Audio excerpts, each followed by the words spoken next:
안녕하십니까, 시현 선생님입니다. 자, 여러분들 6월 평가원 모의고사를 앞두고 있는데 도대체 뭘 하고 시험을 봐야 하는가? 재학생은 재학생 나름대로, N수생은 N수생 나름대로 고민이 있는 모양이야. 고민할 것 없습니다. 이게 단기간에 뭐 벼락치기로 되는 시험이 아니잖아. 시험 범위가 내신처럼 딱딱딱 정해져 있는 그런 시험이 아니기 때문에 이게 벼락치기로 내가 지금부터 뭘 하면은 몇 점 더 올릴 수 있다. 근데 몇 점을 더 올린다는 것도 큰 의미는 없습니다, 사실은. 6평 점수 중에 한 20%가 수능에 반영되냐? 아니잖아. 그냥 시뮬레이션, 그야말로 모의 시험이기 때문에 나의 위치가 어떠한지 이런 걸 평가하는 수단, 그리고 나의 약점을 발견하고 이걸 통해서 나는 이런 방향으로 공부를 하겠다. 이렇게 활용할 수 있는 데 의미가 있는 거지. 이번 시험에서 내가 1등급이었으니까 서울대 가겠는 걸 이런 시험이 아니란 말이야. 수능은 어떻게 될지 모르는 거죠.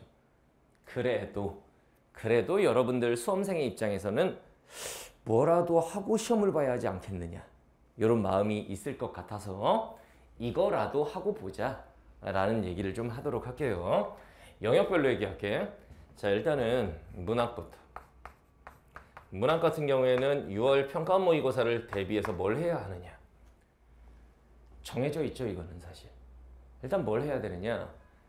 개념어 학습 좀 점검을 하셔야 됩니다. 개념어 점검. 그러니까 지문에 나오는 작품의 내용은 다 파악이 되는데 선택지에 나오는 개념이 무슨 말인지 모르겠는 거야. 예를 들면 시를 읽었어. 내용 파악 다 됐어. 근데 선택지에 추상적 관념을 구체적으로 형상화하여 화자가 자신의 생각을 드러내고 있다.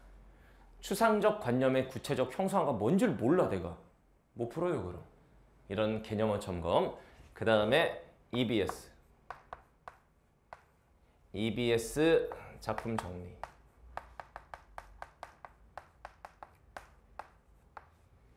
이제 6월 평가원 모의고사에는 수능 완성은 안 나옵니다. 아직 교재 자체가 안 나왔기 때문에. 수능 특강 지문들이 이제 50%가 연계가 될 텐데 분명히 올해 평가원에서 발표를 했죠.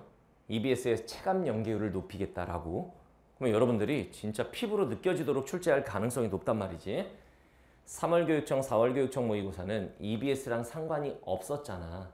근데 6월 평가원 모의고사는 EBS가 연계되는 첫 시험이에요. 그래서 EBS 작품 정리, 문학 작품들은 특히나 현대시 아마 2작품이 나오면 한 작품은 연계될 테고 그 다음 고전시가 분명히 연계 작품이 출제가 될 거야. 고전 소설이나 현대 소설, 고전 소설이 연계 가능성이 더 높다고 보는데 현대 소설도 혹시 모르니까 작품을 한번 쭉 봐둘 필요가 있습니다. 문학은 요 정도. 알겠죠? 자, 그 다음 두 번째 독서 영역. 비문학은 이제 뭘 해야 되느냐? 비문학은 뭐 개념어 학습을 하고 이럴 게 아니잖아 우리가. 그죠? 그래서 이 비문학 같은 경우에는 일단 어떤 지문들이 나오는지를 생각을 해봐. 첫 지문으로 나올 거는 독서론이죠. 근데 독서론 지문은 우리가 따로 6평을 대비해서 공부하고 뭐 이럴 필요는 없겠지? 근데 두 번째 지문이 가나형 융합 지문이지. 지문도 길고 6문제로 가는. 이 지문에서 그러니까 가 플러스 나 융합 독해.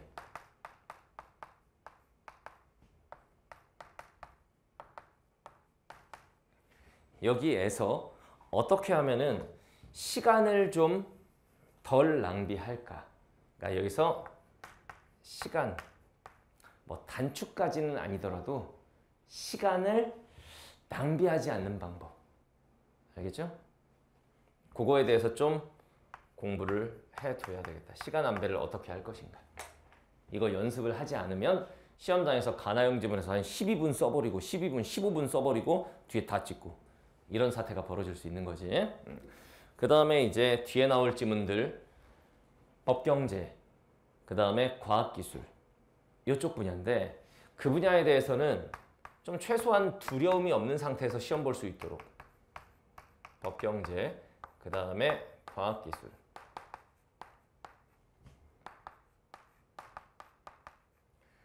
최소한 두려움은 좀 없앨 수 있도록 이 분야에 대한 문제풀이를 좀 집중적으로 하세요. 법지문에는 이런 사례 적용 문제가 어렵게 출제되는구나. 보기박스 사례 적용 문제 법지문에서는 이런 식으로 풀어야겠군. 경제지문에서는 계산 문제나 그래프 문제가 잘 나오는구나. 이런 문제는 이렇게 접근해야겠네. 과학기술은 정보량이 너무 많구나. 지문의 길이에 비해 지문의 길이가 길진 않지만 정보량이 너무 많다. 이런 경우에는 이런 식으로 메모하면서 좀 읽어보는 습관을 들여볼까? 이런 식으로 좀 대비를 하도록 하세요. 알겠나요? 이 공부를 하도록 하시고, 선생님 이건 뭘로 합니까? 기출로 해도 되고 EBS로 해도 됩니다. 알겠지? 자, 그 다음 세 번째 선택 과목, 선택 영역. 이게 이제 화작하고 언매가 이제 좀 해야 될 것이 다른데, 화작은 사실 개념으로 승부 보는 파트는 아니잖아. 여기가 물론 일부 공부해야 되는 개념어가 있기는 하지, 화법 영역에서. 근데 화작 같은 경우에는 그냥 문제풀이를 좀 하도록 하세요. 어떤 지문 유형, 첫 지문에는 발표나 강연 지문이 주로 나오는데, 발표나 강연 지문은 이런 것에 포커스를 맞춰서 지문 독해를 해야 되는구나. 이런 식으로 지문 유형. 그 다음에 문제 유형. 발표 지문이 나오면 일단 첫 번째 문제로 말하기 방식 문제가 나오고, 두 번째 문제로는 자료 활용 문제가 나오고, 세 번째 문제로는 청중의 듣기 평가 문제가 나오는구나. 이 각각의 문제는 어떻게 풀어야 할까? 이런 거에 대한 공부. 지문 유형과 문제 유형에 좀 익숙해진 상태에서 유평을 볼 수 있도록. 알겠죠? 자, 그 다음에 언어와 매체 같은 경우에는 이거 이제 또 둘로 나뉘어야죠. 여기서 언어하고 매체는 학습법이 조금 다르니까 언어, 즉 문법은 개념 점검하셔야 됩니다. 아마 지금쯤이면 문법 개념 학습은 다 되어 있을 텐데, 처음부터 끝까지를 다 보는 게 아니라 내가 약한 특정 단원이 있을 거야. 알겠죠? 문법 같은 경우에는 단원별로 공부해야 될 내용이 정해져 있잖아. 그 중에서 나는 이런 식으로 하세요. 개념서를 펴놓고 단원, 대단원명이 있고 소단원명이 있을 거 아니야. 소단원명을 쭉쭉 보면서 이 부분은 내가 뭔가 좀 잡히질 않는 것 같은데 머리에서? 그러면 그 부분이 약한 거야. 그런 단원 집중 학습. 알겠죠? 개념 점검을 하는데 좀 내가 약한 단원이 있을 거란 말이야. 그 부분을 집중적으로 공부를 하고 시험을 봐야 되겠지. 알겠죠? 그 다음 매체 같은 경우에는 이게 좀 지문 유형에 익숙해질 필요가 있는 거지. 전통 매체에 대한 지문이 나오면은 이런 걸 물어보니까 이런 식으로 포커스를 맞춰서 지문을 봐야겠다. 뉴 미디어에 대한 지문이 나오면은 이런 문제가 나오니까 이런 식으로 포커스를 맞춰야 되겠다. 뭘로 공부해야 될지 모르겠으면은 수특으로 공부하세요. 수특으로. 수특에 굉장히 다양한 지문들이 많이 나와 있으니까 수특으로 공부하시면 됩니다. 언매는 굳이 수특으로 할 필요는 없어. 그냥 본인이 가지고 있는 언매, 그러니까 그 문법 기본서, 언어 기본서로 공부를 하면 되고, 매체 파트는 어차피 기출문제도 별로 없고 뭘 풀어야 될지도 모르겠다 이렇게 판단이 들 테니, 그렇다면 EBS 수능 특강으로 공부를 하고 유평을 보시라. 알겠죠? 이렇게 공부를 하시면 되겠습니다. 모의고사는 어디까지나 모의고사입니다.